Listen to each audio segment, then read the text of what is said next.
الله تبارک و تعالی په وخت د مازیګر باندې قسم خوړلې دی.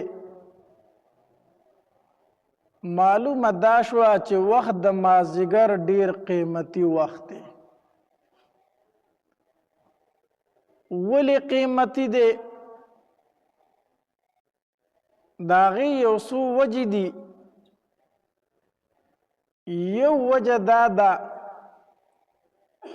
چې وخت د مازیګر داسې وخت دی چې په دې وخت کې د ورځې او د شپې د فرشتو جمعوالی راځي. د ورځې فرشتې په دې ټیم کې لا د انسان سره موجود وي، تلي نه وي،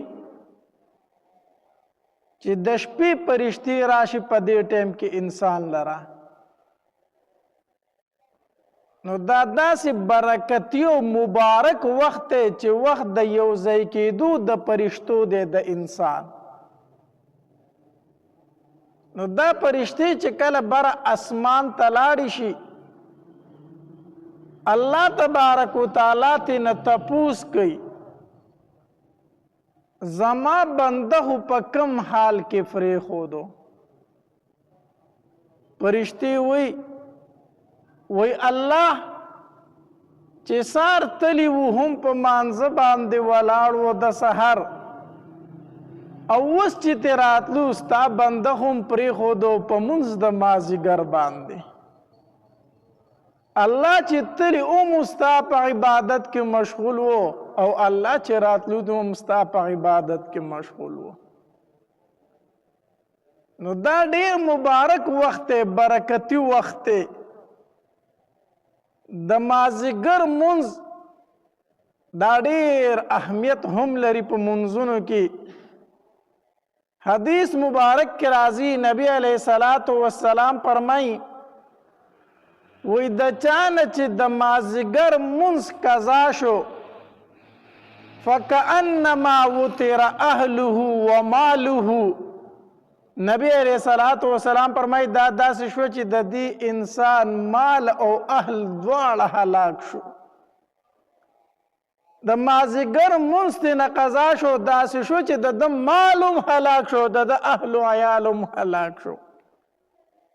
لکه تا باندې ناڅاپي دا خبر راشي چې پلانکیا کور دې غرق شو، مال دې پکې هم غرق شو، اولاد دې پکې هم غرق شو، سیلاب راغلی و، طوفان راغلی و. دا څومره د غم غږ دی، دا څومره د درد اواز دی چې په انسان وشي چې ستا مال او اهل و عیال هر څه هلاک شو، تش لاس پاتې شوې.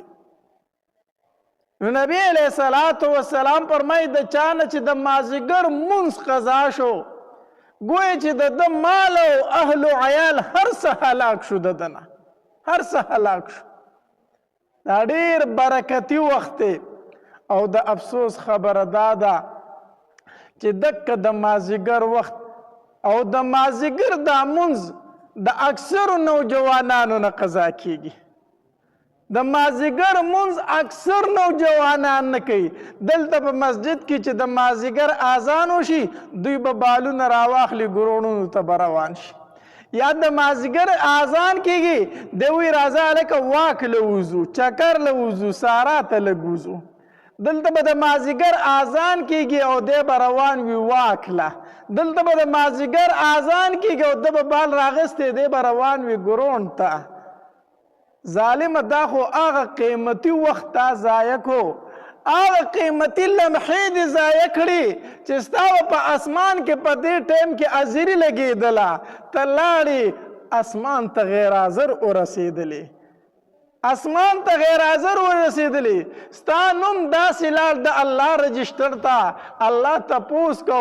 زما بنده څه کول؟ الله سحر چې تللی وم هم اوده ستا په عبادت کې نه و، اوس چې الله موږ راتلو نو هم په چکر او په ګیمونو پسې را روان و، ستا په عبادت کې نه و. بره د نوم په غیر حاضرو کې ولګېدو. خو افسوس دا دی چې موږ سره د دې غیر حاضرۍ هېڅ افسوس نشته دی. موږ سره د هغې غیر حاضرۍ افسوس ډېر دی چې نن کو ډیوټۍ له لا نړم نو افسر مې به غیر حاضر ولګوي. کو نن نوکرۍ ته لا نړم نن به غیر حاضر ولګم. نن کو سکول ته لا نړم نن به غیر حاضر ولګم. نن کو مدرسې ته لا نړم نن به غیر حاضر ولګم. په هغې باندې افسوس کوي خو په دې باندې افسوس نه کوي چې ما خو د مازدیګر مونځ ونه کړو زما نوم خو الله ته غیر حاضر لاړو. زما نوم هلته غیر حاضر ولګېدو. نو دکه ټایم اکثر نوجوانان یا په ګیمونو کې تیروي یا په واک کې تیروي یا په چکرو په ساراونو کې تیروي. دا زموږ د بدبختۍ علامت دی. نو یو خو الله تبارک وتعالی په وخت د مازدیګر باندې ځکه قسم کړی دی چې دا وخت د جمع کېدو د فرشتو دی. د ورځې او د شپې فرشتې په دې ټایم کې د انسان سره یو ځای شي. دویم دا دی چې حدیث مبارک کې راځي وایي کله چې انسان وفات شي او مړ شي او دی په قبر کې کېښودی شي او خلک د ده نه لاړ شي او فرشتې دله راشي نو په ده باندې به وخت د مازدیګر وي. فرشتې به د ده نه سوال جواب واړي. دی به ورته وایي ما پرېږدوئ چې زه د مازدیګر مونځ وکړم. نور په ناکېږي ټایم قضا کېږي ما پرېږدوئ وخت د مازدیګر دی. وخت دی کو تا هر ټایم په قبر کې ښخ کو. هر ټایم چې دی په قبر کې ښخ شو خو چې کله دی په قبر کې کېښودی شي او سوال جواب د ده سره کېږي زیړی نور وي نور په پناه کېدو باندې وي دی فرشتو ته وایي ما پرېږدوئ زما نه مونځ قضا کېږي چې زه مونځ وکړم. دا به دی په قبر کې هله وایي چې ده خو د مازدیګر مونځ کړی وي که نه. په دنیا کې چې ده مازدیګر مونځ کړی نه دی فرشتو ته وایي زما نه مونځ قضا کېږي. چې ده په دنیا کې مونځ نه وي کړی هلته به څه دا ووایي. هلته به بیا دا څه ووایي. نو دویم الله تبارک وتعالی په مازدیګر په وخت باندې قسم ځکه کړی دی چې دا انسان په قبر کې کېښودی شي نو په ده باندې به وخت د مازدیګر وي زیړی نور به وي. او دریم دا دی علما وایي په دې کې اشاره د بلې خبرې ته. الله په وخت د مازدیګر قسم کړی دی کې اشاره د یوې خبرې ته. په وختونو کې چې وګورې نو د ټولو نه لنډ او مختصر وخت د مازدیګر دی. د سهار ټایم هم زیات دی د ماسپښین وخت هم زیات دی خو په وختونو کې مختصر او لنډ وخت چې دی نو هغه د مازدیګر وخت دی. او بیا په ژمي کې خو ډېر زیات لنډ وي که نه. خو بیا ډېر لنډ وي که نه. شاعران وایي که نه په حسن دومره غرور مه کوه دا خو د ژمي مازدیګر دی تېر به شي نه. دا ولې دا لنډ دی ډېر ځکه نو د مازدیګر دا وخت مختصر وي ډېر لنډ وي ډېرو مختصر وي. نو علما وایي الله تبارک وتعالی په وخت د مازدیګر ځکه قسم کړی دی چې اشاره د دې خبرې ته ای انسانه ستا د دنیا دا ټول ژوند چې دی دا وخت د مازدیګر دی. دا صرف وخت د مازدیګر دی. ستا دا ځواني دا وخت د مازدیګر دی. ستا دا ژوند وخت د مازدیګر دی. ستا دا ګاډي او بنګلې او دا حسن صورت دا وخت د مازدیګر دی. په دې باندې غرور او ناز مه کوه انسانه. دومره مختصر ټایم دپاره تا ابدي زندګي یې کړې ده. تا همیشه ژوند یې کړی دی. هغه نه ختمېدونکی ژوند یې کړی دی د دې وخت د مازدیګر دپاره. الله نو الله تبارک وتعالی په قسم ځکه کړی دی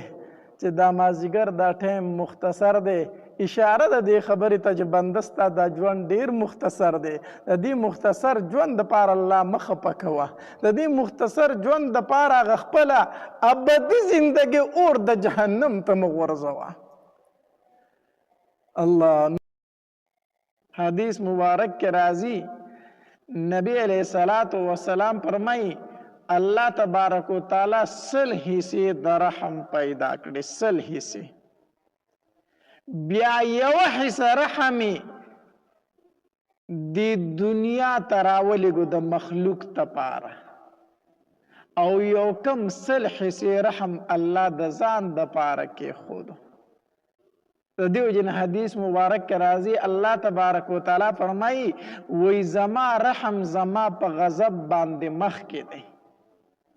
زما رحم زما په غضب باندې مخ کې دی. دا نن دنیا کې چې دا مور مهربانه ده په بچي باندې، دا پلار مهربانه دی په بچي باندې، دا ښځه او خاوند په یو بل باندې مهربانه دي، دا یو حصه رحم دی، یو حصه رحم. حدیث مبارک کې راځي نبی علیه الصلاۃ والسلام په سفر باندې تو صحابه کرام ورسره داسې یو ځنګل خواته ورسېدو، نو یو صحابي هغه تقاضې ته لاړ، دی ځنګل ته تقاضې ته لاړو چې واپسې کې راته داسې د صادر دا پولیس کې غوټه کړې د پدې کې ورسره سدي چې راغی نبی علیه الصلاۃ والسلام ته پوښتنه وکړه لکه په دې صادر په دې پولیس کې دا څه تړلي دي، دا در سره څه دي؟ وی د الله پاک پیغمبر او زه تقاضې له دې ځنګل ته تللی وم، خو هلته د مرغۍ جاله وه، نو په هغې کې د مرغۍ بچي و، بس هغه مې ترې راونیولو، د مرغۍ بچي و هغه مې راونیولو، نو په دې څادر کې مې د ځان سره وتړل، خو بیا چې ما د بچي ونیول نو هغه مرغۍ په ما باندې راتله او داسې د بچو باندې د پاسه وزرې والي، بس په هغې مې هم څادر راواچو، هغه مې ورسره ونیوله. مرغۍ دا بچي چې ونیسي که نه، دا مرغۍ په سړي داسې تاویږي، نځي د خپلو بچو نه،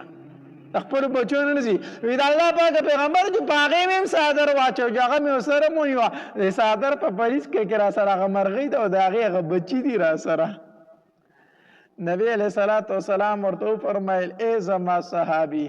دا مرغۍ دا بچي او دا مرغۍ چې د کوم ځای نه راوستې هغې ځای ته واپس بوزه، دې مرغۍ دا بچي په خپل جاله کې واپس کې دلته واپس ووسه. هغه صحابي روان شو، هغه مرغۍ او هغه بچي هغې جالې له واپس وړو. ګوره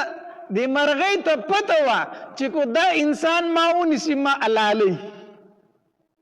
علالي، خو بچي ورله ده نیولي وو،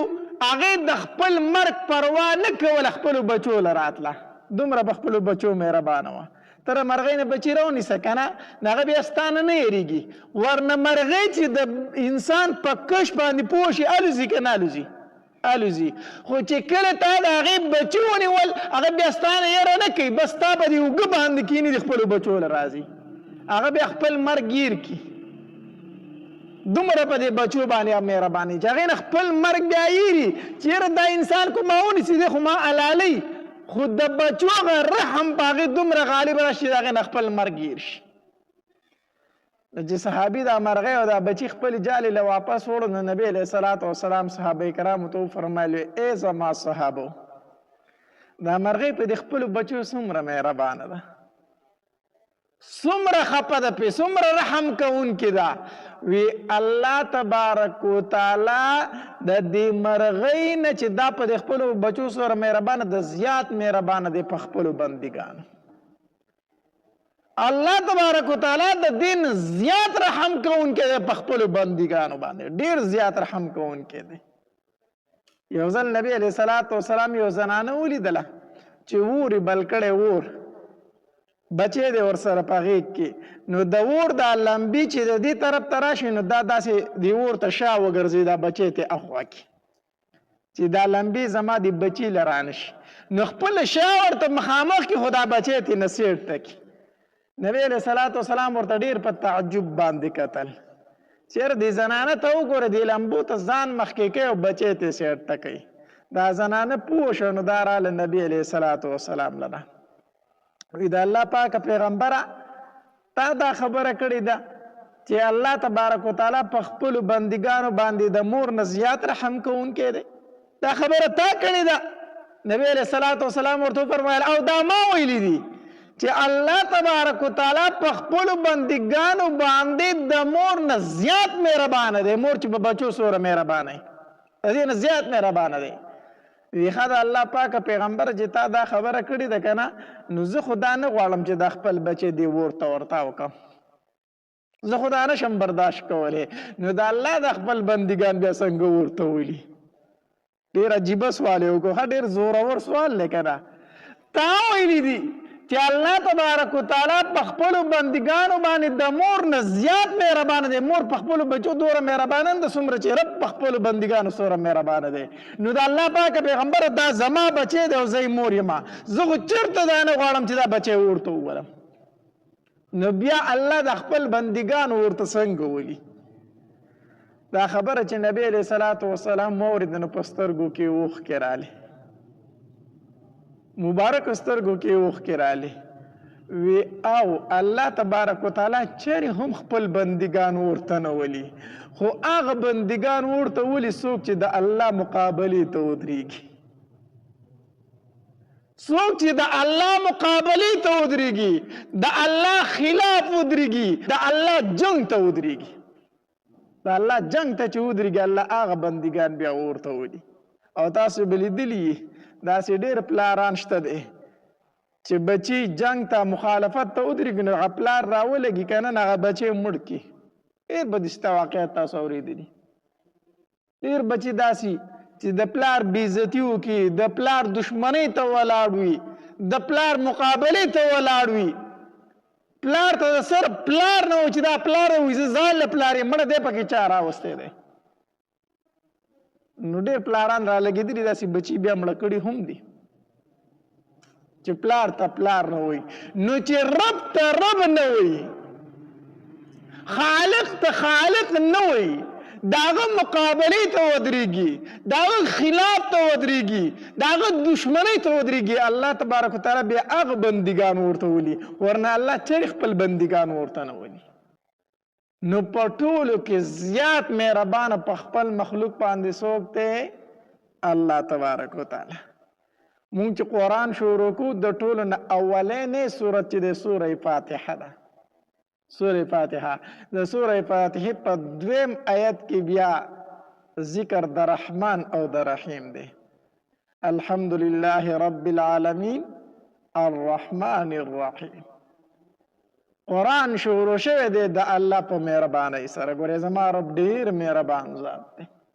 ډېر مهربان ذات دی. نو په مخلوق باندې د ټول نه زیات رحم کوونکی څوک دی؟ الله تبارک وتعالی. 2 نمبر په مخلوق باندې ډېر زیات رحم کوونکی چې دی هغه د الله تبارک وتعالی پیغمبران دي. پیغمبران دا په مخلوق باندې ډېر زیات رحم کوونکی او ډېر زیات مهربان دي.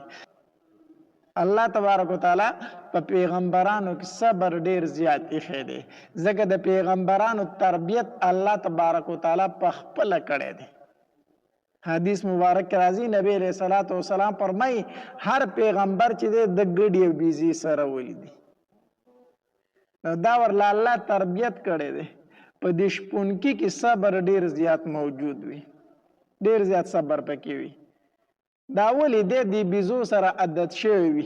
دا بیزه یو خوا په یو خوا تښتي، بله په بل خوا تښتي، بله په بل خوا تښتي، د ټوله ورځ په یوې بیزې پسې منډې وي، په بلې بیزې پسې منډې وي، د کنډک ته یې راټولوي. دا بیزه د دې نه ده خبر که زه د کنډک نه جدا شم ما ته نقصان را رسي، دا نه پوهېږي. د کنډک نه چې جدا شي بس چېرته د ګیدړو د شرمخانو ښکار بشي. دا شپنکې پوه دی که دا د دې کنډک نه جدا شو نو دا بیزه مړه کېږي، هلاکېږي، د دې وجې نه هغې کنډک ته واپس راشړي. د ټوله ورځ په دې بیزو پسې منډې وی، یو خوا ځي بله بل خوا ځي او دی بیا دې کنډک ته راټولی. نو هر پیغمبر بیزې سره ولیدي، په هغه کې هم الله تبارک وتعالی د صبر ماده پیدا کړې ده. صبر شپونکیان به تاسو لیدلي دي چې صبر زیات وي که نه، اکثر دا ګډې بیزې د خلکو د ځمکو ته پټو ته واوړي. نو د ځمکې هغه مالک چې راشي وړوکی هلک به وي او ده ته به هغه کنځلې وکړي او هغه سپکې سپورې به ورته وي، هغه بربادي به ورته وي، دی ورته هېڅ هم نه وي. تاسو به لیدلي که نه د سر ښکته کړې خپلې بیزې روانې کړي. دا په ده کې صبر دی. ورنه دا وړوکی ماشوم د ده د یوې څپېړې هم نه کېږي، د یوې څپېړې نه کېږي، خو هغه خپلې بیزې روانې کېږي، د عادت شوي د صبر سره. نو د پیغمبرانو تربیت الله هم کړی دی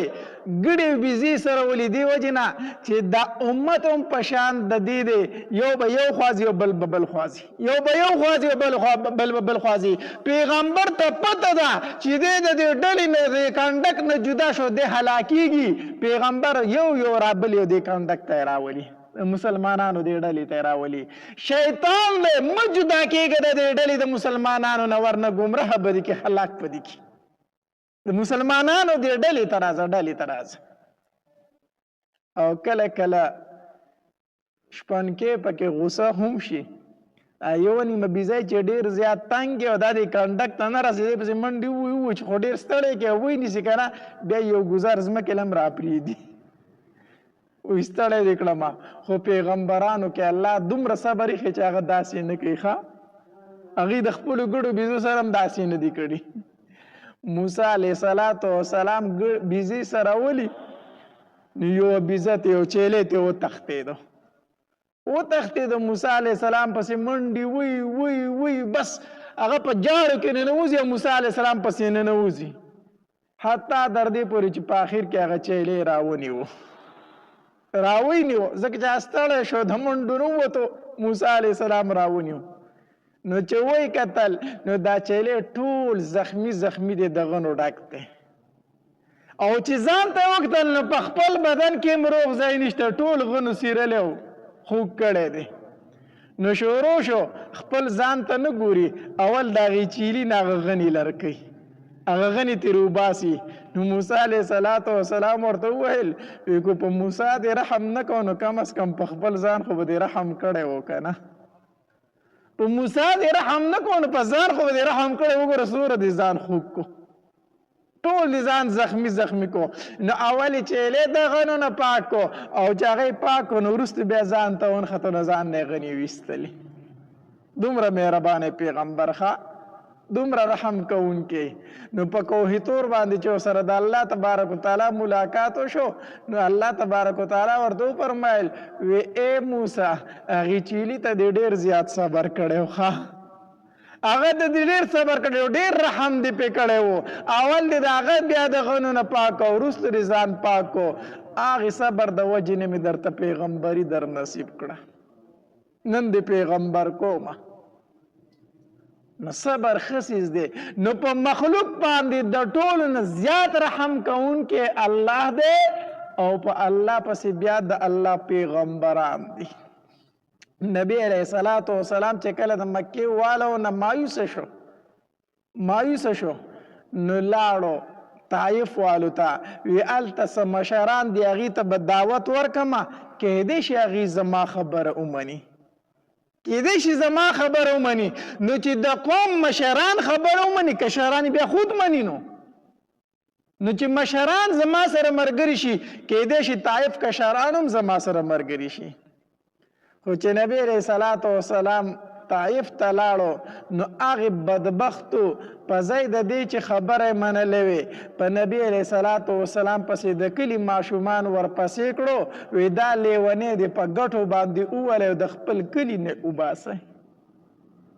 په کاڼو وولی او د کلي نه وباسئ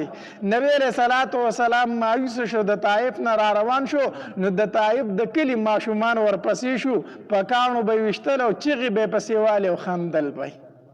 خندل به نو چې نبی علیه السلام به د کاڼو ډېر زیات تنګ کو که نه نو په ځمکه باندې به کېناستو او دا لاسونه به یې دې سر ته داسې ونیول کله چې په انسان ډېر د کاڼو ګزارونه کېږي نو بې اختیاره دا لاسونه یې داسې اوچت شي که نه دا مخ او سر د کاڼو نه بچ کوي نو نبی علیه السلام به یې داسې یو ځای ته راټول شو او لاسونه به یې داسې کړو دا سر به یې ښکته کړو چې دا سر مې په کاڼو نه لګي نو دکه د طایف مشران به رالو دی به د دې دواړو لاسونو د اوږو نه ونیو وی ودرېږه چې کېنمه چې کاڼې در باندې ښه لګي ته چې کېنې بیا خو دې په ټول بدن کاڼي نه لګي که نه پاسه ودرېږه نو نبی علیه السلام به بیا پاسه بیا به یې ودرو نو نبی علیه السلام روان دی او ماشومان پسې روان دي د نبی علیه السلام بدن د وینو نه تک سور و پڼې مبارکې د وینو نه ډکې شوې په دې خپوتې وینې روانې شوې نو نبی علیه السلام چې ډېر زیات وارخطا شو نو هلته د یو کافر باغ هغې ته یې ورمنډه کړه او پناه یې پکې واغستله هغې کې پناه واغسته نو جبري علیه السلام ورله راغی وی د الله پاکه پیغمبر الله ستا حالت ولیدو طائف والو چې ستا سره څه وکړو الله تبارک وتعالی هر څه ولیدلو زما سره د غرونو فرشته راغلی ده او زما سره په خوا کې ناسته ده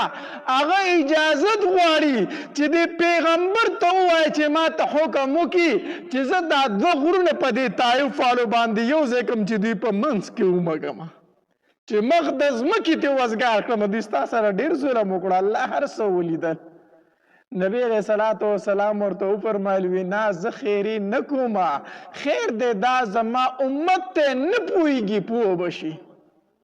اللهم اهد قومي فانهم لا يعلمون الله زما دې امت ته هدایت وکړي دوی نه پوهیږي کو دوی پوهیدل نه زما سره به داسې نه وکړي خو دوی نه پوهیږي زه ورته خیری نه کوم مې هلاکوه جبریله خیر دې کو دوی ایمان نه راوړي د دوی کشران به ایمان راوړي ته دوی بچی به ایمان راوړي نن هغه طائف ته کنه لاړ شه ټول مسلمانان دي هغه طائف والو بیا ایمان راوړو کنه خیر دې کو دوی نه پوهیږي نبی علیہ الصلوۃ والسلام چرته بد دعا نه ده کړې چرته خیری نه دی کړي ها څه پیغمبران داسې دي چې د هغې د صبر هغه لوښی ډک شوی دی د صبر هغه پیمانه سر ته رسېدلې ده او ناامیده شوي دي د خپلو امتیانو نه نو هغوی بیا خیري هم کړي دي نوح علیه الصلاة والسلام خیري کړی وي رب لا تذر علی الارض من الکافرین دیاره الله د دې کافرو نه په مخ د ځمکه ولاړ کور پرېږمه د الله خیري وکړي عذاب پې راغی او بیا هم دومره مهربانه و چې کوم به یې تباه شو نو ټول عمر به یې جړل خپه به ما خو ډېر پوه وکړی خو تاسو نه منله نو تاسو نه منله ما خو ډېر پوه وکړی خو تاسو ونه منله نو د الله د رحم نه به نه امیده کېږي د الله نه به د رحم سوال کوي الله تبارک وتعالی په خپلو بندګانو ډېر زیات مهربانه دی دا واړه واړه ګناهونه چې راته الله معاف کړي دا په الله په موږ باندې څومره رحم دی خپلو سترګو ته وګورئ که نه د موبایلو ته موږ مخامخ کړي دي څومره ګناهونه رانه د سترګو نه کېږي نو موږ د سترګو نه څومره ګناه کېږي د موبایل کې څومره بد نظري کېږي کو چېرته په دې باندې موږ الله نیولې او دا ګناهونه راته نه معاف کولې د دې عباداتو سره مونږ به جنت لیدلی هم نه مونږ به د جنت خوشبو مخصوصه کړې هم نه وه کو په دې وړو وړو ګناهونو مونږ الله رانیولې خو نه چې مونځ وکړي اودس وکړي ذکر وکړي په دې سره درته دا واړه ګناهونه الله معاف کړي الله ډېر مهربانه دی غټ ګناه درنه وشو دا قانون نه دی چې اوس تا ګناه کړی دا معاف کېږي نه ګناه دې کړی معاف کېږي نه دا قانون د الله نه دی چې ګناه دې وکړو اوس پرې ضرور جهنم ته غورځوم معاف کوم درته نه الله تبارک وتعالی فرمایي ای بنده معافي وغواړه زمانه بخنه وغواړه زمانه لاس اوچت کا د سترګو نه یو دوه اوښکې توی کا دا ګناه درته داسې معاف کوم ګوی چې دا ګناه تا رسره کړی هم نه دی داسې درته معاف کوم بیا هم الله فرمایي هر څومره غټ ګناه چې دی کړی دی کفر نه بله غټه ګناه شته دی یو سړی کافر دی ټول عمر ګناهونه کړي دي خو په آخري ټایم کې لا ځنکده نه دی شروع شوی ده وویل لا اله الا الله محمد رسول الله دا کلمه چې وویله دی د ګناه نه داسې پاک شو ګوی چې د ګناه د سره کړی نه دی دومره مهربانه ذات دی د الله د رحم نه مه ناامیده کېږئ ها پردی حق دی والدی هغه ضرور واپس کا ځکه پردی حق په توبو سره نه معاف کېږي پردی حق په عباداتو سره نه معاف کېږي پردی حق په حجونو په عمرو سره نه معاف کېږي پردی حق په شابي جمعو او په سیروزو باندې نه معاف کېږي پردی حق په ضرور واپس کوي هغې انسان ته الله تبارک وتعالی دې موږ د پردي حقونو نه وساتي الله دې زموږ د ټولو حلاله روزي نصیب کړي واخر دعوانا الحمد لله رب العالمین د نبی علیه الصلاة والسلام یو صحابي دی سلمان فارسی رضی الله تعالی عنه دا د اصفهان اوسیدونکی و اصفهان دا په ایران کې یو علاقه ده د هغې اوسیدونکی و او د یو غټ جاگیردار د یو مالدار سړي زوی و جیداد هم ډېر او پلار یې مذهبي سړی هم و اصل کې پلار چې مجوسی وو مجوسی هغه چاته ویل شي چې د اور عبادت کوي اوس هم په دنیا کې څه خلک شته د اور عبادت کوي بس دغه نگرانی دی چې اور چرته مړ نشي نو د قیامت پورې هغوی د خپل اور بلی هغه مړ کېدو ته نه ورکوي او د هغې اور عبادت کوي نو د پلار مجوسی و په خپل مذهبي کارونو کې دومره مخکې و چې د دوی کومه اتشکده وه د دوی چې کومه عبادت خانه و د هغې مشر د ده پلار و هغې اور نګراني به د ده پلار کوله دومره پکې مخکې و بهر جاګیردار سړی پلار نو دوی به دی به پټي و جایداد و هغې ته به تو راته د سلمان فارسي رضی الله تعالی عنه په دغه وخت کې حق دین چې صحیح دین هغه دین عیسوي و عیسایت و د عیسی علیه السلام دین چې کوم دی دا حق دین په دغه زمانه کې دی به چې کله خپل پټو ته تو خپل جایداد ته به تو نو په لاره باندې د هغې یو عبادت خانه و د عیسایانو هغوی به پکې عبادت کول نو دی به کله کله هغې ته ورښکاره کېدو بس د هغې سره خبرې اترې شروع شوې نو ده ورته وویل چې زه خو مجوسي یم زه خو د اور عبادت کوم هغې ورته وایي د اور عبادت ولې کوې د الله عبادت ولې نه کوې د دې اور دې دومره موده بندګي وکړه دومره وخت عبادت وکړو زه ته دې اور ته خو لاس دننه کړه چې سیزي دي که سیزي دي نه ډېر وخت یې ورسره دوستانه پاتې شو په کار دی چې تا خو ونه سیزي که نه ټول عمر دې عبادت وکړو اوس دې اور ته خو لاس دننه کوي نه ده خو سیزل کوي داسې یو عبادت کوي سوزي دی او عبادت هم کوي عبادت د چا وکړم د یو الله بندګي وکړم بهرحال د هغې دا خبرې د ده زړه ته پرېوتې نو د عیسایت قبول کو نو بیا به د کور نه د پټو په بانه درته وتو چې زه پټي ته ځم او هلته کې هغې د عیسایانو عبادت خانې ته به ننوتو هلته کې به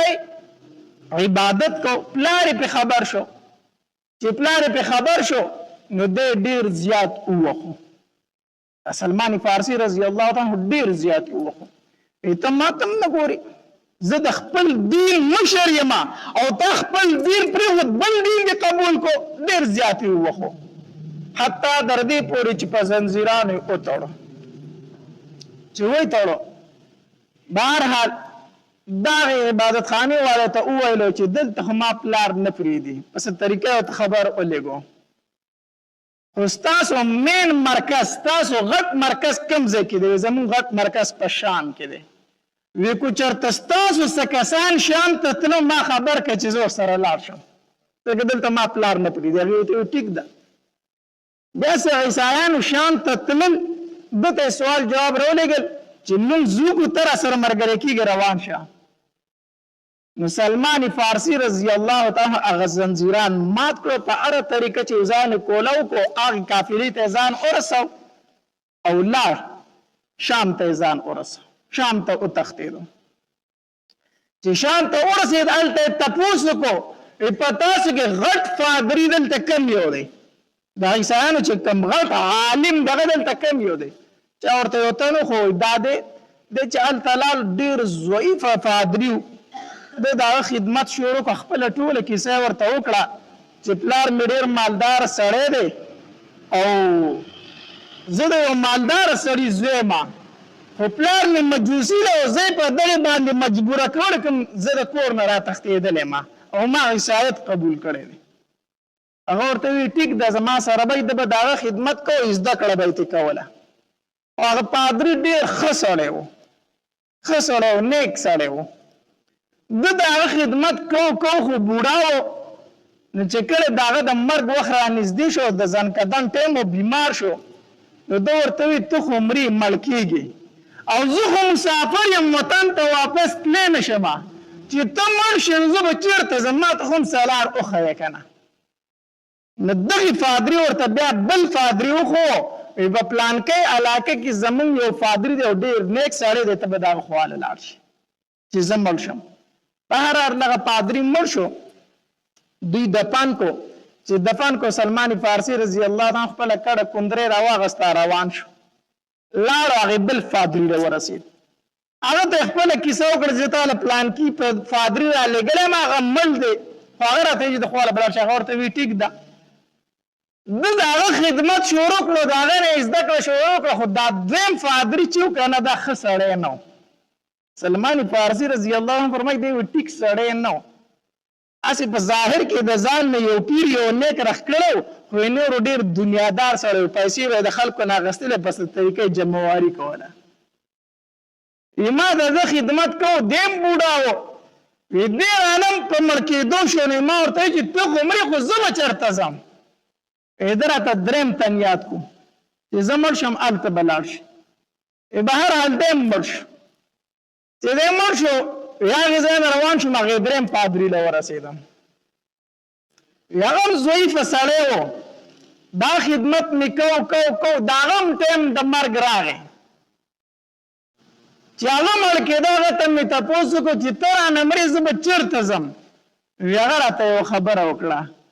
هغه راته وي چې زما نه وروسته ته د هېچا خواله مه ځه ځکه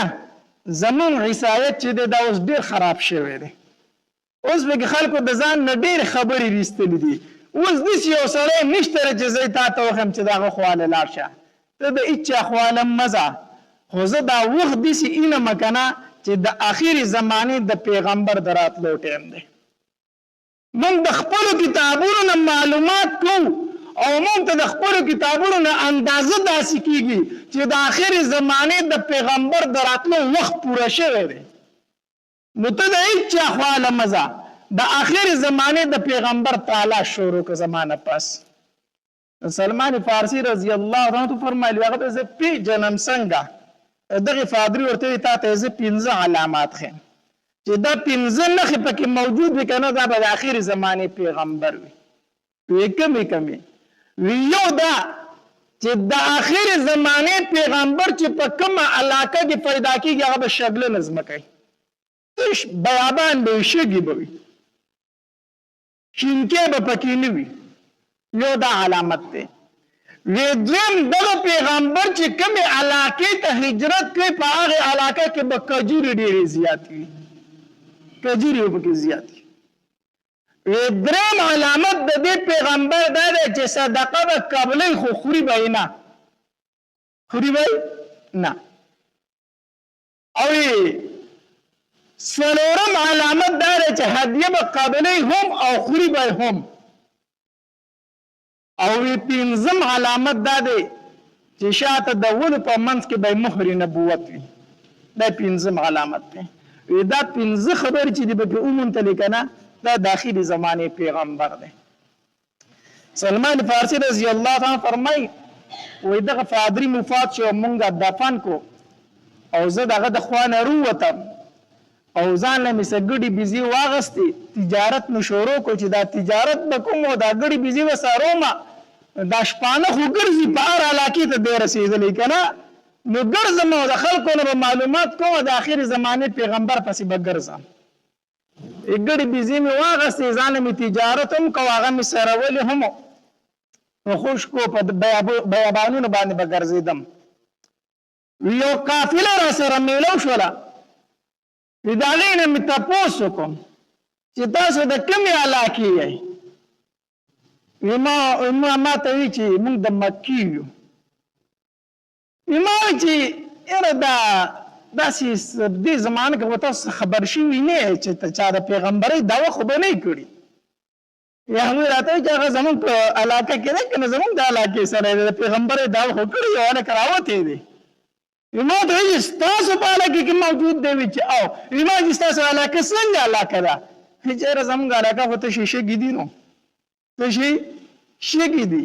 شینګي پکې نشته ما چې زه اول علامت خو مې وموندو اول علامت مې وموندو بیا مې ورته ویل چې دا پیغمبر څنګه سړی دی د هغه متعلق چې څه خبرې وکړو نو زما په زړه کې لږ نور هم رغبت پیدا شو ما ورته ویل چې یاره تاسو ما خپل کلي ته ځان سره بونه ځئ دې راته ویل چې ولې نه چې کله موږ واپس ځو تا سره لاړ شئ که نه ما ورته ویل چې ټیک ده بهرحال د کافري چې کله واپسي کوله ما ته ویل چې موږ خو ځو را سره ځي ما ویل چې زر سره ځم دوی سره مې واپسي وکړه روان شوم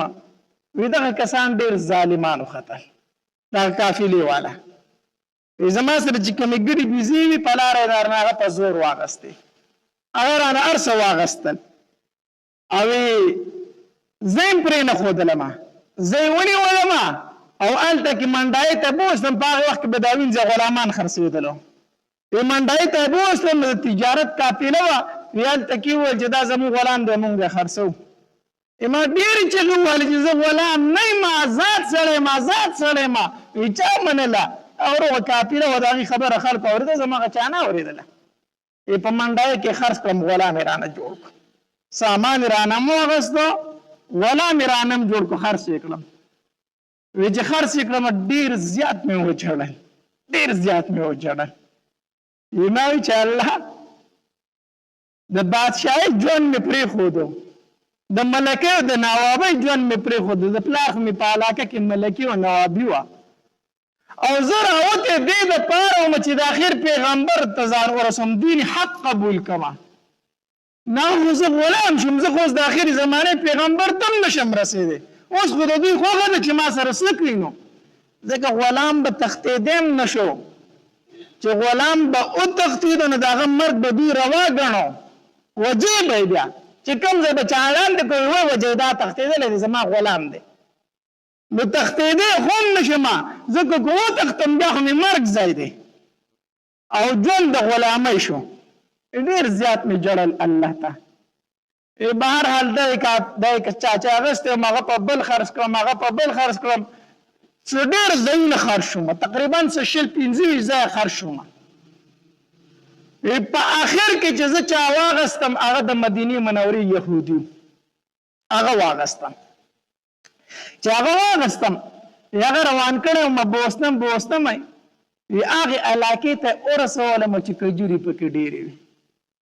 وي ما ورته وی چې دا کومه علاقه وي چې دا یثرب دی یثرب وی کجورې پکې ډېرې وي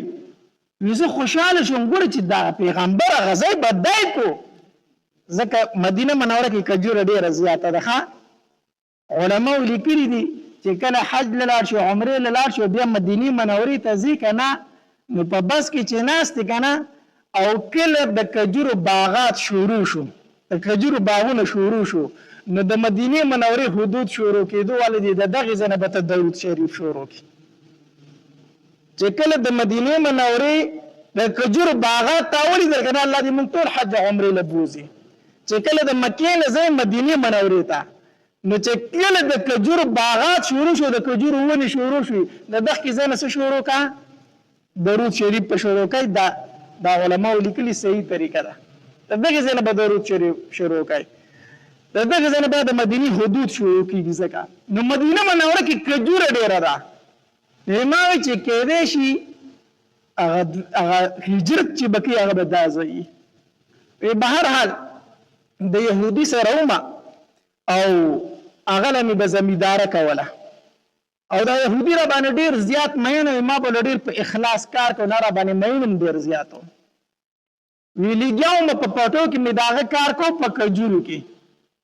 کار مې ونه کو په دې کې ناڅاپي چغې شو شور شو په مدینه منوره کې وی زه لږ ودرېدم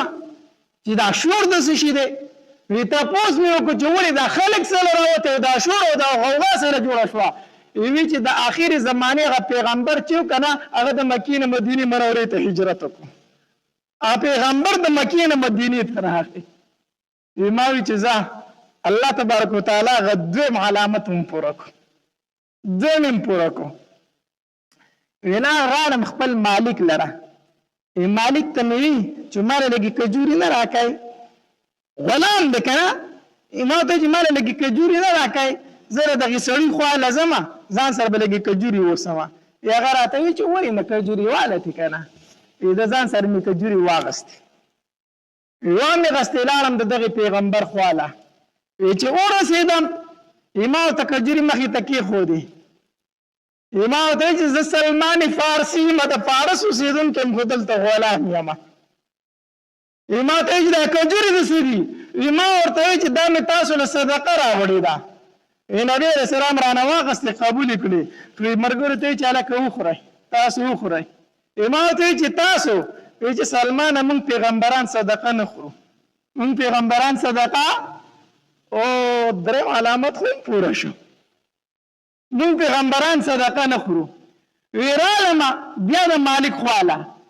څه ورځې پس مې ورته ویل چې ماله لږې کجوري نه راکړه ځان ته ورځم. چې واله که نه، بیا مې کجوري واغستې، چې واغستې بیا د دغې پیغمبر خواله ورغلم. ما ورته کجوري کېښودې سلمانه څه دي؟ ما ورته ویل چې کجوري مې راوړي دي خو دا تاسو قبول کوئ. نو ما ته چې د څه کجوري دي؟ ما چې دا داسې هدیه راوړي تاسو لره. نبي علیه السلام ته په خپله اول واخېسته وخوړه، بیا ملګرو ته ویل چې هلکه وخورئ وخورئ. هدیه یې وخوړه هم او په ملګرو هم تقسیم کړه. ما چې زه څلورم علامت هم پوره شو. اوس یو علامت پاتې دی چې مهر نبوت دی. د نبي علیه السلام سره داسې کېناستم، بیا پاسېدم. د نبي علیه السلام د ملګرو سره په خبرو اترو شو، نو زه پاسېدم. د نبي علیه السلام شا طرف ته به بار بار تلم. اوس مهر نبوت وینم که نه، آخري علامت پاتې دی چې دا وینم. بار بار به د نبي علیه السلام شا ته تلم، خو ویلی خو مې نه شو چې د الله پاکه پیغمبره دا څادر ښکته کړه چې زه دې دا ولي مبارک وینم. ویلی خو مې نه شو. ما ویل چې زه دا څادر به چېرته داسې وکشېږي زه به یې وینم. نبي علیه السلام را باندې پوه شو چې سلمان فارسي څه لیدل غواړي، سلمان فارسي څه لیدل غواړي. نبي علیه السلام داسې د ځان نه څادر ته وکړی، کمیس نه و. نبي علیه السلام دا څادر داسې د ښکته وکشه، چې وکشو مهر نبوت مې د ولو په منځ کې ولیدو چې د کوترې د اګۍ په مقدار باندې الله محمد رسول صلی الله علیه وسلم چې لیکلي شوي پرې. چې دا مې څنګه ولیدل ورمنډه مې کړه، خوله مې پرې کېښوده او په چغو چغو نبي علیه السلام ته په ژړا شوم چې د الله پاک پیغمبر ما هم دا لیدل غوښتل، دا مې لیدل غوښتل. نبي علیه السلام له رالمه په ژړا ورته شوم. ما ورته چې کلمه راته ووایه. کلمه راته وویلله. ما ته چې سلمانه دلته راځئ، ما چې د الله پاک پیغمبره نشم راتلی، زه خو پردی غلام یم، زه به ستا خواله څنګه راسم؟ زه خو راوتې په تا پسې وم، خو غلام شوی یم، څه وکړم؟ نبي علیه السلام راته وویل چې سلمانه د دې مولا سره د حق د کتابت وکړه، حق د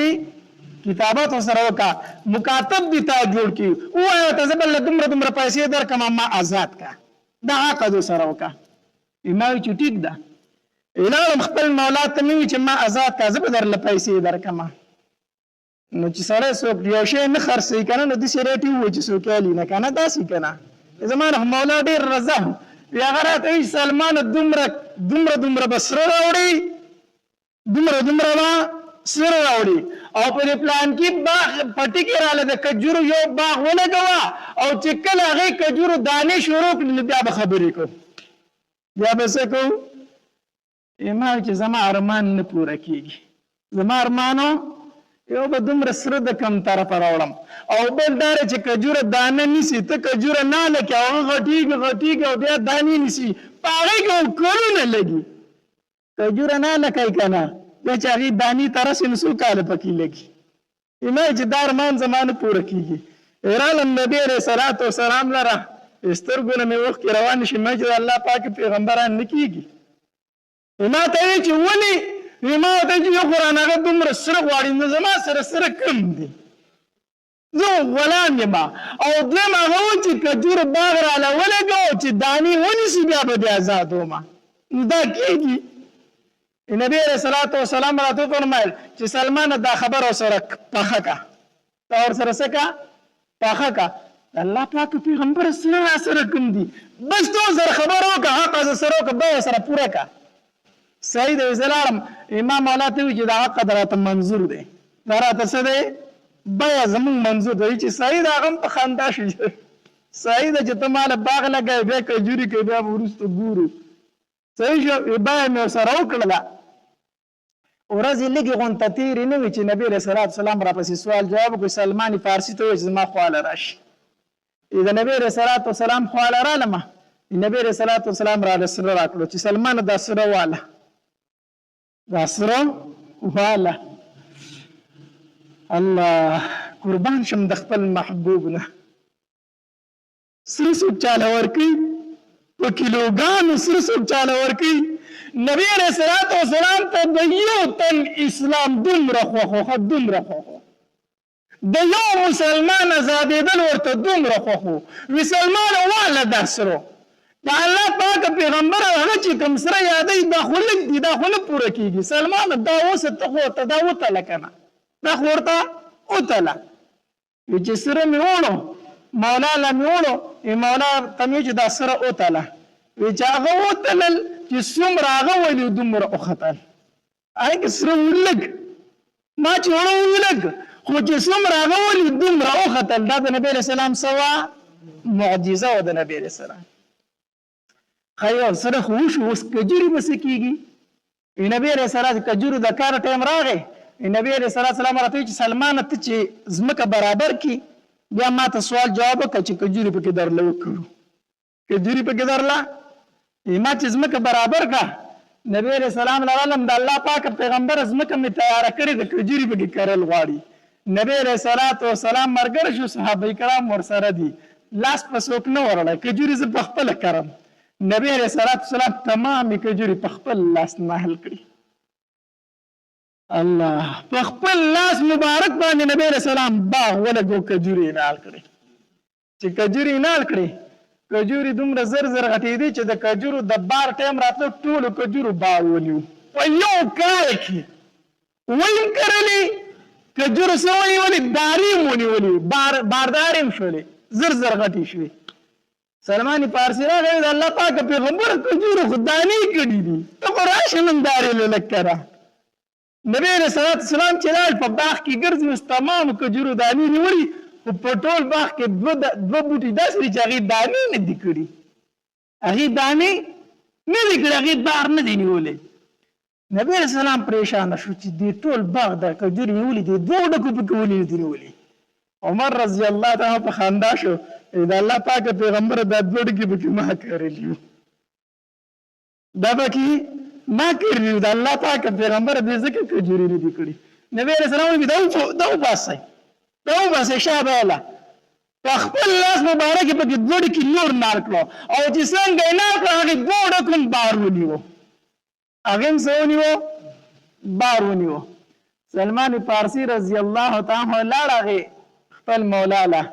سره دې راته ویلي هغه مې درله در کړو او تا وی چې باغ راله وکړ او چې کجوري وکړي بیا به ته ازادي راشه هغې دانې نیولي دي مالک چې وکتل وي سلمانه ته ازاد دی ته ازاد الله سلمان فارسي راغی د نبی علیہ السلام په خدمت کې لګیا شو خبره مې درته څه کوله د دین اسلام دپاره به تکلیف برداشت کوي مصیبت به برداشت کوي غمونه به برداشت کوي تهمتونه به برداشت کوي الله دا به هر څه برداشت کوي په خپل ذات باندې ورنه هر قسمه رکاوټ به درته مخې ته راسي هر قسمه رکاوټ به درته مخې ته درځي خلک به ستا په ذات باندې ګزار کوي نبی علیہ السلام ته جادوګر ویلی او که نه وویلی کوډګر یې ورته ویلی او که نه وویلی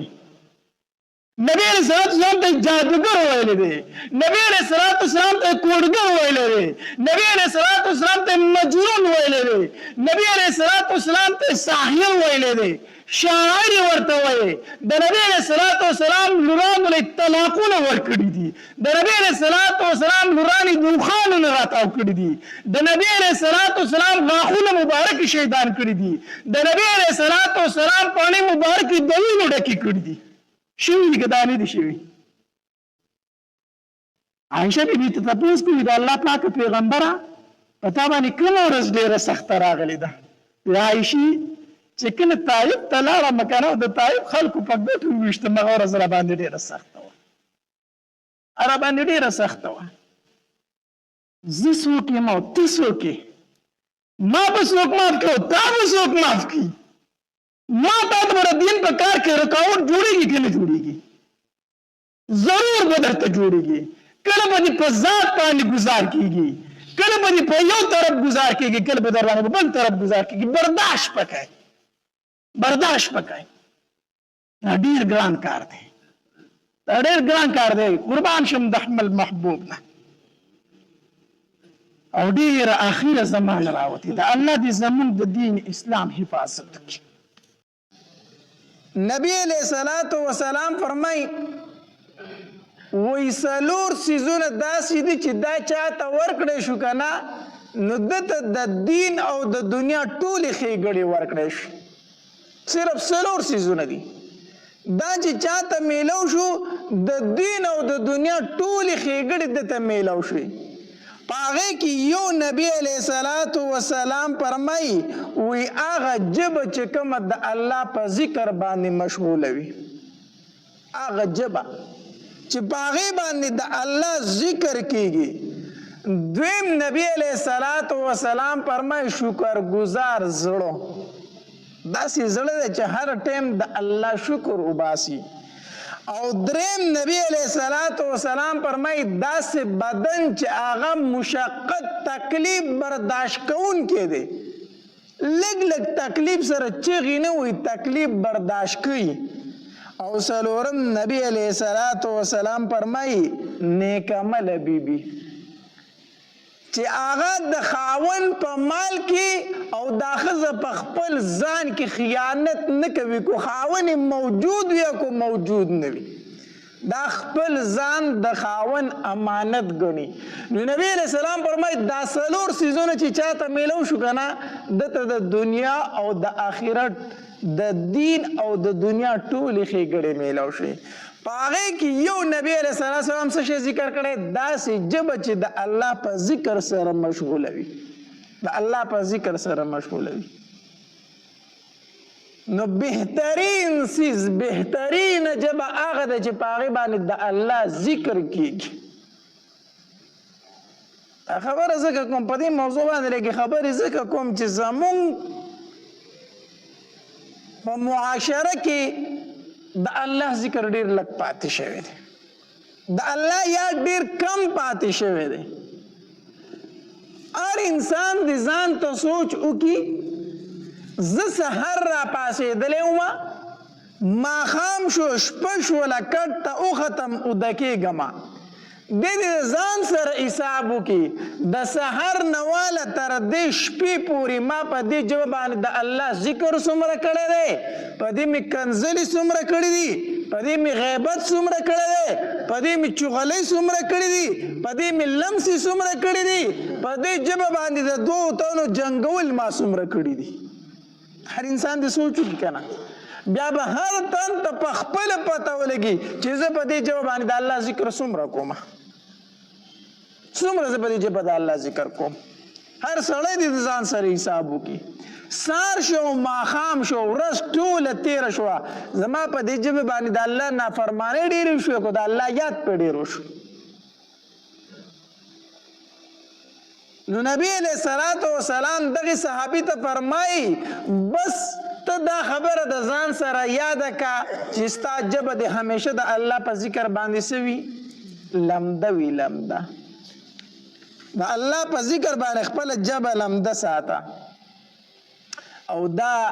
ذکر چې کوم انسان کوي د ده زړه ته به سکون وي، د ده زړه ته به اطمینان وي، د ده زړه ته به آرام وي. نو بهرحال زمونږ معاشره کې ذکر دا ډیر کم شوی دی، ډیر زیات کم شوی دی. حالانکه نبی علیہ الصلوۃ والسلام فرمای دا ذکر دا انسان د عذاب قبر نه خلاصوي.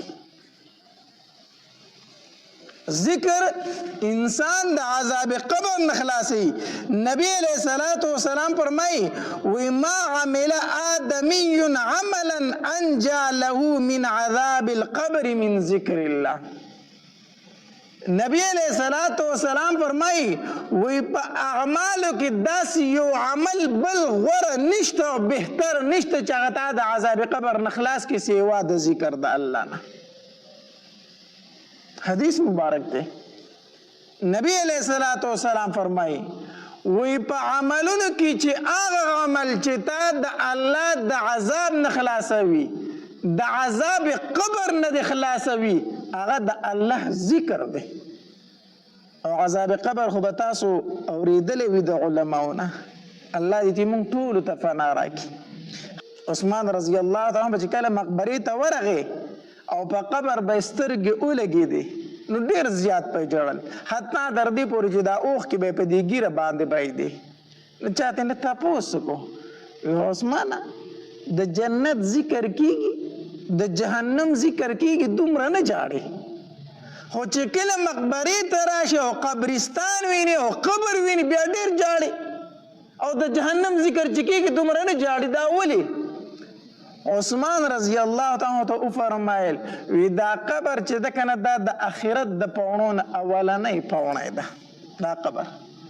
کو په دې منزل کې ته کامیاب شوې خو وروستو نورو منزلونو کې به هم کامیاب شوې، خو کو د قبر په دې منزل کې ناکامه شوې وروستو بیا ناکامي او ناکامي ده،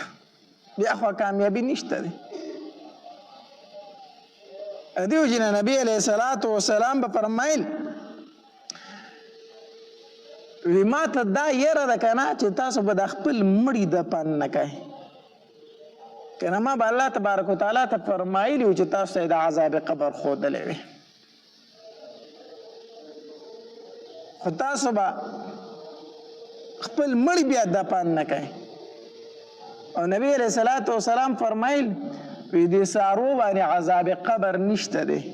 کو چرته په دوی باندې عذاب قبر وي په دې ځناورو باندې کنه تاسو به دوی نه یو سی غوښه هم نه وخوړلی، د دې سارو بر سره غوښه نه وراغلی، کو چرته دوی ته پته وي چې په موږ باندې عذاب قبر شته دی.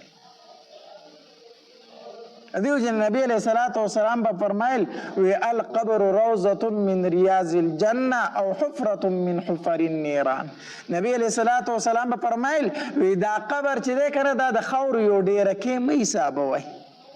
دا د خاورو یو سلې مه حسابوئ، دا خو د جنت د باغچو نه یو باغچه ده یا د جهنم د کندو نه یو بدترینه کنده ده، یو بدترینه کنده ده. حدیث مبارک کې راځي نبی علیہ الصلوۃ والسلام فرمایي وی کله چې نیکمل انسان په دې قبر کې کېښودی شي، نیکمل انسان په کې کېښودی شي، دا قبر ورته وایي وی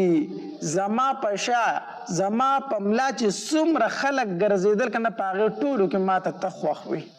او ما وی چې ته به کله زما غېږې له راځې، نن زما غېږې له رالې ته ګوره زه ستا سره څومره ښه سلوک کومه. حدیث مبارک کې راځي وایي د جنت بستره ورته وغوړولی شي، د برې نه اواز وشي، د جنت جامې ورته واغوندوئ، د جنت بستره ورته خوره کوي، او د جنت د طرف نه یو کړکۍ ورته کولاو کوي چې دا خوشبویانې ورته راځي،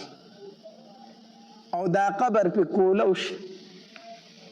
خو چې کله بدعمله انسان په دې قبر کې کېښودی شي نو حدیث مبارک کې راځي نبی علیہ الصلوۃ والسلام فرمایي وي دا قبر ورته وي دا ځمکه ورته وي زما په شا چې څومره خلک ګرځېده که نه په هغې ټولو کې ما ته ته ناخوښه وي، ځکه چې ده په دې ځمکه باندې چغلي کوله، قتل یې کو، غیبت یې کو، زنا یې کوله، غلا یې کوله، هر قسمه ګناه ده په دې ځمکه کوله. نو کله چې انسان په دې ځمکه باندې ګناه کوي دا ځمکه ورته خیرې کوي، ښه دې ځمکې ته ډېر زیات تکلیف میلاویږي د دې انسان د ګناه د وجې نه. نو دا ځمکه ورته وایي زما په شا چې څومره خلک ګرځېدو په هغې ټولو کې ته ماته ناخوښه وي، نن ته زما غېږې ته رالې ته ګوره چې ستا سره څه چل کومه. حدیث مبارک کې راځي وایي دا ځمکه پرې داسې راجوخته شي، راتنګ پشي. نبی علیہ الصلوۃ والسلام د خپل مبارک ګوتې په یو بل کې داسې ورکړې وی د دا چجې د پختې په یو بل کې داسې ورننوځي لکه څنګه چې زما د ګوتې مبارک په یو بل کې ورلې دا چجې په یو بل کې داسې ننوځي. د اسمان نه आवाज وشي د جهنم جامې ورته واغوندوي، د جهنم بستره ورته خوره کوي، او د جهنم د طرف نه یو کړکۍ کولاو کوي چې دا لوګي ورته راځي د قبر ته. الله تبارک وتعالی دی پناه را نصیب کی. بیا حدیث مبارک کی راضی نبی علیہ الصلوۃ والسلام فرمائی وی یو کم سل اجدهاګانی په د باندې مسلط شي، یو کم سل اجدهاګانی په هغه باندې مسلط شي او دې تر قیامته پورې چیچي او نبی علیه الصلاۃ والسلام وفرمایل وی د دغه اجدهاګانو نه کو چرته یو اجدها دنیا ته راله او دنیا کې پوکي سیرپ وو د هغې پوکي به دومره زهر چې په مخ د ځمکه به چرته شینکې زرغون نشي داسې خطرناک اجدهاګانې او ماران دي نو نبی علیہ الصلوۃ والسلام فرمایي وی کو عذاب قبر د ځان نه سپکول غواړي او لر کول غواړي نو د الله ذکر کوه د الله ذکر کوه دا عذاب به هله سپکېږي چې کله ته څه کوې د الله ذکر کوي الله او د ذکر یو نغده فایده دا ده که نه چې کله تا په راحت کې د الله ذکر کو که نه نو په مصیبت کې به د الله دعاګانې ډېر زر قبلې حدیث مبارک کې راځي نبی علیه الصلاۃ والسلام فرمایي وی کوم انسان چې په راحت کې د الله ذکر کوي راحت ته پې سکون دی پې بیا هم دی الله یادوي وی کله چې په ده باندې تکلیف شروع شي که نه او دی الله ته فریاد شروع کړي الله ته آواز وکړي الله مصیبت را باندې راغلی دی وی دا پرشتي وي چې یاره دا آواز خو څه اشنا غونته آواز دی دا آواز خو مخکې مونږ ډېر اورېدو خو مخکې مونږ په سکون سره په آرام سره اورېدو او اخکې آواز دی اوس پکې درد دی تکلیف دی آواز اشنا دی مخکې مونږ د آواز اورېدو چې الله به یادو اوس هم هغه آواز اورو چې الله یادوي خو مخکې پکې درد نه او اوس د یو کمزوري او د یو ضعیفه آواز غونته کې ښکاري د یو کمزوري انسان آواز ښکاري نو چې معلومات وکړي وي او دا هغه انسان دی چې الله به یې ډېر یادو خو نن پې تکلیف راغلی دی نن پې څه راغلی تکلیف راغلی نو دا پرشتي الله ته د دې انسان سپارش شروع کی وی الله چې کله په سکون کې کله په آرام کې ته ډیر یاد کړی الله اوس به مصیبت ته تکلیف کې دی الله دا تکلیف دې نه لري کا ته دې انسان پرشتي الله ته بیا سپارش کوي او چې کله یو انسان په راحت کې الله نه دی یاد کړی او په ده باندې کله مصیبت راغی او دی الله ته آواز وکړي نو دا پرشتي وایي دا خو ډېر څه ناشنا غونته آواز دی دا خو مخکې مونږ نه دی اورېدلی چېرته دا خو مخکې مونږ نه دی اورېدلی خو اوس پې چېرته تکلیف دی او دا آواز اورو ناشنا آواز دی مخکې مونږ دا نه دی اورېدلی الله نو په سکون کې په آرام کې په اطمینان کې په خوشحالۍ کې الله یاد کا په وخت د تکلیف کې به ته الله یاد کی پرشتي به دې الله ته سپارش وکړي الله نو یو خدا نغده پیدای په دنیا کې دا ده چې کله ته د الله ذکر کوي الله یادوي په مصیبتونو کې به الله بیا تا یادوي ښه په مصیبتونو کې به مونږ باندې مصیبت دا دی الله دې زمونږ په حال باندې رحم وکړي د سکون او د آرام په ټایم کې مونږ ته الله چرته یاد مونږ خو په خپلو مستۍ کې یو او په خپله نشه کې یو او بس په خپلو عیاشو کې یو خو چې چېرته په کور کې الله دې نه کړي الله دې نه کړي یو غم وشي که نه نو بیا د چېرته جالداره ټوپۍ ګوري په سر یې کېږدي بیا یو هفته د ټوپۍ په سر باندې ته به وایي دا لوی اوس چېرته د عمرې نه راغی ښه یو هفته بیا دی ښه سم دمي خو چې هغه مصیبت او غم لږ کم شي که نه نو هغه ټوپۍ بیا ورته وکړي بیا په خپلو نشو تماشو کې شي نو بیا هغه غم موږ نشو برداشت کولی وجه دا ده چې موږ په خوشحالۍ کې الله نه دی یاد کړی نو په غم کې به الله بیا موږ څه یاد کړي الله نو یو دا چې په دنیا کې الله یادوي په وخت د راحت کې په وخت د مصیبت کې به الله تا یاد کړي یوه پیدا دا ده په دنیا کې دویم دا دی چې د الله دا ذکر دومره زورور څیز دی دومره زورور څیز دی چې دا تا ته په آخرت کې هم ډېره فایده درکوي په آخرت کې هم ډېره فایده درکوي لکه حدیث مبارک کې راځي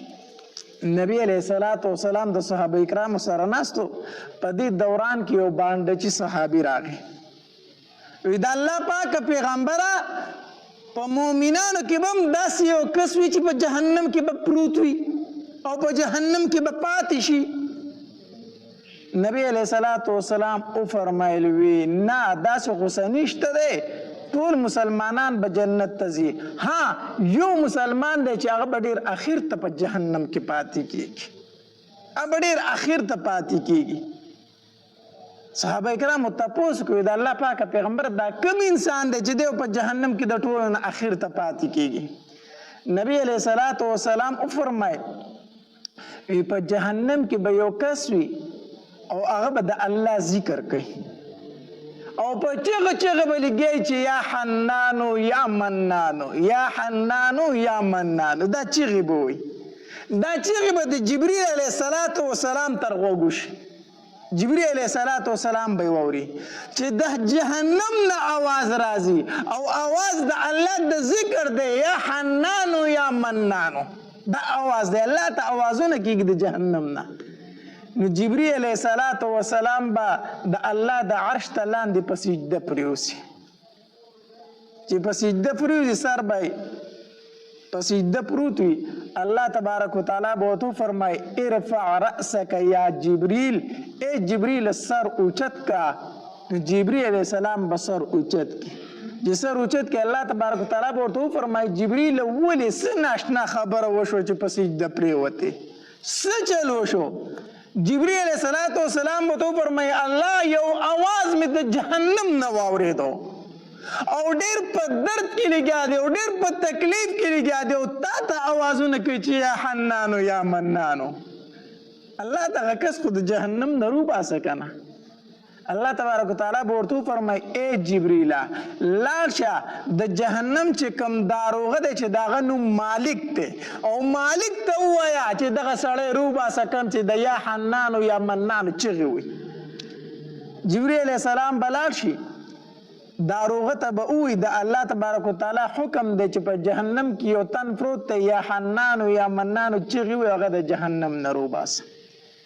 مالک په ووایي ټیک ته د جهنم چې کوم داروغه دی دی به لاړ شي جهنم ته دی به په جهنم کې وګرځي خو دی به دغه کس پیدا نه کړي حالانکه حدیث مبارک کې راځي وای داروغه د جهنم چې مالک چې دی وای دته به هر جهنمي داسې معلوم وي لکه څنګه مور او پلار ته چې خپل بچي معلوم وي د مور او پلار خپل بچي خطا کیږي نه خطا کیږي د جهنم چې کوم داروغه دی مالک هغه ته به هر جهنمي داسې معلوم وي خو دی په جهنم کې وګرځي دغه کس په پیدا نه کړي نو دی به واپس راشي چې واپس راشي نو جبرئیل علیه السلام ته به وایي جبرئیله زه خو پسې ډېر وګرځېدم خو دغه سړی ما پیدا نه کو ځکه جهنم تازه ساه اغستی دی جهنم تازه ساه اغستی دی او دومره ګرم شوی دی چې په جهنم کې د وسپنې او د ګټې او د انسان پته نه لګي چې کومه وسپنه ده او کومه ګټه ده او کوم انسان دی دومره جهنم په غوسه کې دی او دومره ګرم دی ما ته پته نه لګي چې هغه په کوم ځای کې پروت دی جبرئیل علیه السلام به واپس راشي بیا به د الله تبارک وتعالی د عرش سره خواته په سجده شي الله تبارک وتعالی به ورته بیا وفرمایي جبرئیل سر اوچت کا جبرئیل علیه السلام چې سر اوچت کې الله تبارک وتعالی به ورته وفرمایي چې ته خو ما لېږلی وې دې له چې کوم سړی یا حنانو یا منانو چغې وې هغه د جهنم نه روباسه راودیستو جبرئیل علیه السلام به ورته وفرمایي الله ما مالک ته وویل د جهنم داروغه ته مې وویل خو هغه راته وی چې جهنم تازه ساه اغستی دی او دومره ګرم شوی دی چې هلته د ګټې او د اوسپنې او د انسان پته نه لګي نو مالک پکې پیدا نه کو الله تبارک وتعالی به ورته وفرمایي ای جبریله لاړ شه او مالک ته ووایه چې د جهنم په پلانکۍ طبقه کې په پلانکي ګوټ کې دا سړی پروت دی او راوی باسه الله تبارک وتعالی به ورته ځای وښیي جبرئیل علیه السلام چې راشي د جهنم چې کوم داروغه دی مالک هغه ته به ووایي الله تبارک وتعالی فرمایي چې د جهنم په پلانکۍ طبقه کې او په پلانکي ګوټ کې دا سړی پروت دی راوی باسه مالک په لاړ شي د جهنم چې کوم فرشته د پاغې مقرر دا به لاړه شي دغې سړي ته به ځان ورسوي نو حدیث مبارک کې راځي وایي دا سړی به ډېر په عجیبه حالت کې پروت وي وای دا خپې نه دي دا به د سر سره تړلي شوي او لاسونه به د سټ سره تړلي شوي په زنځیرانو کې او په ده باندې به ماران او لړمانان رانښتي دی به خوري او دی به چیغې څه وي یا حنانو یا منانو یا حنانو یا منانو ډېر رحم کوونکي ذاته بیا به هم دا چیغې وي نو د جهنم چې کومه فرشته داروغه مالک هغه به د دا زنځیران مات کی او به یې سپړي او د جهنم نه به یې روباسي چې روباسي که نه نو جبري علیه السلام ته به یې حواله کړي چې حواله کړي جبري علیه السلام به د ځان سره روان کړي جبري علیه السلام به لاړ شي بیا به د الله د عرش سره خواته سجده ولګوي الله تبارک وتعالی به ورته بیا وفرمایي جبریل سر اوچت کا جبریل علیه السلام چې سر اوچت کی الله تبارک وتعالی به ورته وفرمایي جبریله ما چې په کم کس پسې لیږلی وی هغه دې راوست او الله دا مې دی راوستی دی دا ولاړ دی الله تبارک وتعالی به دې انسان ته ووایي ای بنده ما تا ته پیغمبران نو در لیږلي دی به ووایي الله را لیږلي دي د هغې پیغمبر سره ما کتاب نو در لیږلی الله را لیږلی دیو تا ته ما نه وویل چې دا ګناهونه به نه کوي الله بالکل منع کړی دیو ما بیا هم ته هغه ګناهونه کړي که نه الله ما بیا هم هغه ګناهونه کړي الله پیغمبران دې را لیږلي کتابونه دې را لیږلي د ګناهونو نه دې منع کړي خو الله د هغې باوجود ما ګناهونه کړي دي دی به اقرار وکړي خو بیا به هم دی وایي چې الله یقینا زه ډېر مجرم یم ما ډېر ګناهونه کړي خو الله بیا هم ستا د رحمت نه ناامیده نه وم ځکه مې چغې والې چې یا حنانو یا منانو الله بیا هم ستا د رحمت نه ناامیده نه وم الله تبارک وتعالی به وفرمایي ای فرشتو تاسو هم ګواه شئ چې د کوم زما د رحمت امید ساتلی دی په دغې رحمت سره ما دی معاف کړو په دغه رحمت سره دی ما معاف کو زه د جنت ته داخل کوي جنت ته بوځئ الله تبارک دا آخري جهنمي دی ښه دا به د ټول نه آخر د مسلمانانو نه په جهنم کې پاتې شوي خو دی به هم هلته د الله ذکر کوي څه به وي یا حنانو یا منانو او د دغه ذکر په برکت سره به الله د جهنم نه وباسي او جنت ته به یې داخل کړي الله رونو سارا پکې شته دی لخه الحمدلله سارا پکې شته دی الحمدلله اوس راسره موکه ده ځکه چې دا سا وځي که نه بیا هېڅ نشته دی بیا هېڅ نشته دی اوس راسره موکه ده سارا پکې ځي ښکته بره سا ځي د الله ذکر شروع کوي د الله یاد شروع کوي چا چې د چا سره مینه یې هغه ډېر یادوي زمونږ د الله سره مینه د الله به نه یادو او چې ته خبر شي چې پلانکی سړی ما ډېر یادوي نو هغه دې خوښې بدې دي شي خوښې نه شي نو الله تبارک وتعالی چې ته ډېر یادوي نو د الله به خوښ شي که خوښ پی نه شي د الله به بیا ډېر خوښ شي د الله ذکر ډېر کوئ او کومه خبره چې په ژبه باندې زیاته کېږي نو دا قرارې په زړه کې نیسي قرارې په څه کې نیسي نو په دې ژبه باندې ځان له د شپې راپاسه د تهجدو په ټیم کې او ځان له په توره شپه کې په یو ګوټ کې کښېنه او الله الله وایه الله الله او داسې وایه چې د اواز دې زړه ته کوزوه